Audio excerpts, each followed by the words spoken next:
It started with a letter. No return address, no name, just a piece of yellowed paper, with one line written in black ink. Come home. But I didn't have a home. Not anymore. I stared at the envelope for hours. I could have thrown it away. I could have ignored it. But something, some deep, quiet part of me, felt like it was already too late to say no. The next morning, I packed a bag, one shirt, a flashlight, a camera, and that letter. I didn't tell anyone where I was going, not because I was keeping a secret, but because I didn't know myself. The night before I left, I had a dream. One I couldn't explain. I was walking down a corridor that stretched for miles, the floor made of mirrors. Every time I looked down, I saw different versions of myself, some older, some younger, some twisted in ways I can't describe. At the end of the hall, there was a door with no handle. And behind it, whispering. When I woke, I was crying. There was no reason to be afraid, but the feeling lingered all through the morning. Like something was waiting, not to be found, but to find me. The road stretched on for hours.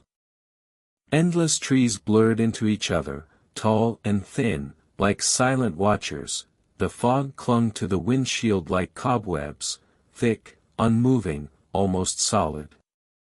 It felt like driving through a painting, one that looped endlessly, no signs. No landmarks. No sense of progress. The trees seemed to repeat themselves, the same knot in the bark, the same bent branch, the same fallen log. I checked the clock. Minutes had passed. Or had they? Time moved strangely out there, too slow, then suddenly gone. A weight pressed against my chest, not fear exactly. Something deeper. Heavier. A sensation like déjà vu stretched thin across my nerves. I gripped the wheel tighter. My knuckles pale. My thoughts flickered between memories and dreams. Had I taken a wrong turn? Or was this road never meant to end? And then, I saw it. At the edge of the forest. A wooden sign, rotting from the rain. Edelmoor, EST 1873. I didn't remember this place, but my body did. My chest tightened. My hands trembled on the steering wheel. And my heart slowed. As if it recognized something. Something buried. Something waiting. The village was still, too still, the kind of silence that hums in your ears. No insects. No rustling leaves. Just an oppressive quiet that made each breath feel like a trespass. I slowed my steps. The gravel underfoot crunched too loudly. It echoed in the stillness, as if the village itself was listening. No birds, no wind, just the sound of my own footsteps on cracked stone. The houses were weather-worn, half swallowed by ivy. Windows gaping like open mouths. Some had curtains, tattered and unmoving, that swayed as though caught in a wind that didn't touch the trees. Others were boarded from the inside, as if something was meant to be kept in, not out. I passed a store, its sign read, bakery, but the shelves were bare. Dusty counters, ash on the floor, and a candle still standing upright, as if someone had just blown it out. I kept walking. Each step felt heavier than the last. Not from exhaustion, but from something else. Like the air had weight. Like the village didn't want me there, or maybe it did. And then I saw her. An old woman, sitting alone on a bench. She didn't move as I approached. Didn't blink. Her eyes were pale, cloudy, like old glass. And yet I felt her gaze pierce straight through me, as though she was measuring the shape of my soul. Just stared.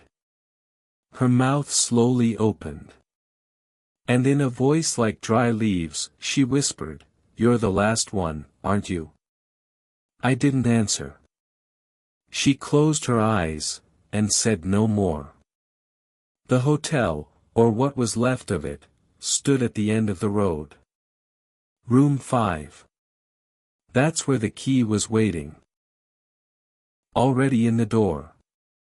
Inside, everything was covered in white sheets. Except one chair. Facing the window. And on the seat, another letter. Remember before it remembers you. That night, I dreamed of fire. The whole village burning.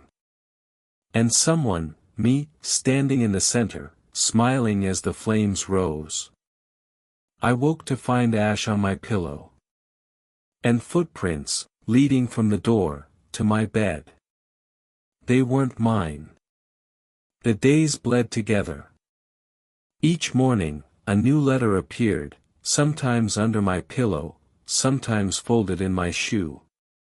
Always the same handwriting, always more urgent. Do not speak to the girl in the orchard, avoid mirrors after sunset. The bells ring when it feeds. I didn't understand. Until the 5th night. I heard them. The bells.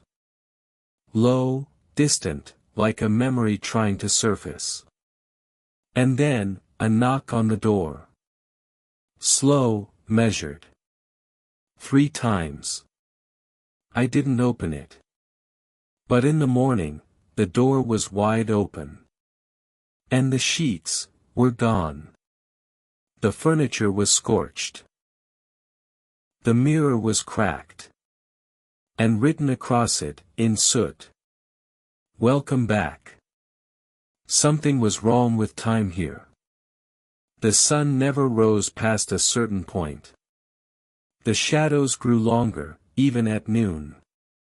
And my memories began to fray.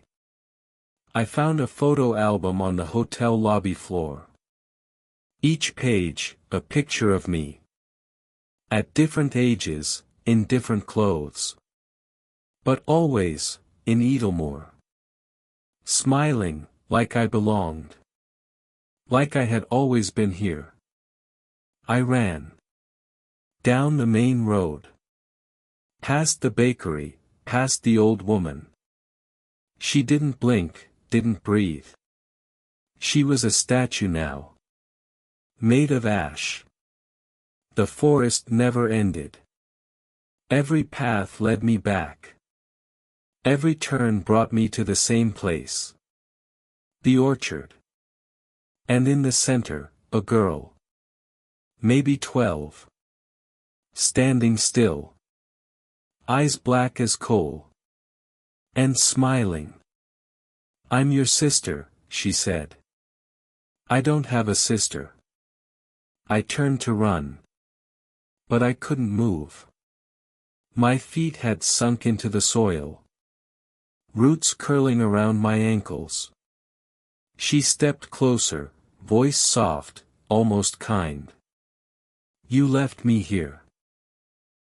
Tears streamed down her cheeks. But her smile never changed. "Now I won't be alone anymore." The trees closed in. The bells rang again. And my heart slowed. Just like the first time. Just like before. If you ever find yourself in Edelmore, leave. Leave before it remembers who you are. Because once it does, it won't let you forget again. And neither will you.